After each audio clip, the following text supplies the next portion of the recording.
Gue udah lama banget gak cerita horor, dan kemarin di FVP gue itu muncul ceritanya hantu Herlina. Terus kayak gue baru pertama kali denger jujur hantu Herlina, terus langsung gue carilah nih di Google gitu, siapa sih hantu Herlina ini, dari mana asalnya, dan gue dapetin sekarang gue mau bahas hantu Herlina. Ini sumbernya gue dapetin dari internet, kalau misalnya salah mohon dikoreksi. Jadi cerita horor ini tuh beredar di Jawa Timur, tepatnya di pondok pesantren yang ada di daerah Lamongan. Nah, si Herlina ini merupakan santriwati. Sebenarnya seperti santri pada umumnya aja sih, cuma di sana tuh dia ngerasa dia tuh nggak diperhatiin sama orang-orang di luar sana. Di luar sana maksudnya di pesantren itu. Jadi dia melakukan cara agar bisa mendapat perhatian. Nah, caranya inilah yang salah.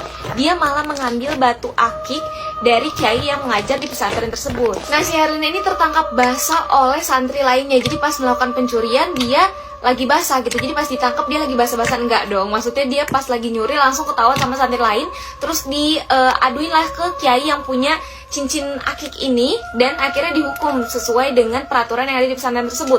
Karena merasa takut akan hukuman yang dia dapetin, si Herlina ini akhirnya kabur dari pesantren tersebut. Namun naasnya saat perjalanan kabur, Herlina ini tertabrak oleh mobil dan meninggal di tempat. Pihak pesantren tidak mengetahui kepergian Herlina, cuma orang tuanya ini mendapat kabar saat anaknya ini meninggal, apalagi dalam keadaan kasus di mana anaknya ini dituduh mencuri gitu. Jadi orang tuanya nggak terima gitu. Nah, karena nggak terima, orang tuanya ini akhirnya pergi ke dukun ilmu hitam yang konon katanya bisa membangkitkan orang yang sudah meninggal. Jadi orang tuanya Herlina ini minta agar Herlina ini dihidupkan kembali untuk membalaskan dendamnya. Akhirnya dibawa ke pesantren, ya singkat cerita udah nih hidup lagi, terus habis itu dibawa ke pesantren.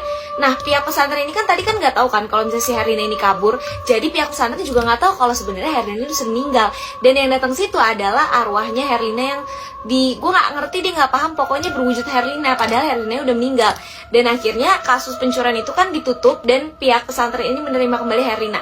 Ya udah, masuklah seperti santri pada umumnya lagi nih si Herlina. Perubahan sikap Herlina ini disadari oleh teman-teman sekamarnya. Jadi si Herlina ini kerap kali dia cuma diem aja, terus mukanya pucat pasi. Terlebih lagi dari koper Herlina ini tercium bau busuk.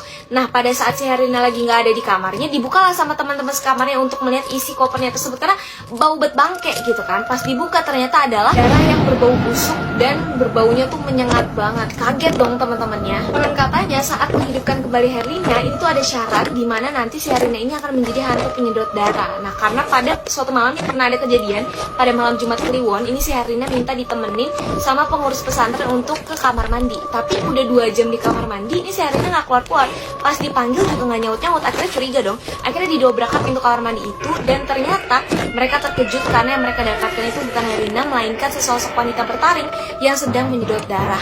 Si santri tersebut kaget dan lari melaporkan kejadian tersebut kepada sang kiai. Akhirnya sang kiai ini memburu hantu Herlina ini dan dimasukkan ke dalam botol. Kemudian botolnya dibuang, berharap tidak satupun ada orang yang menemukan botol tersebut.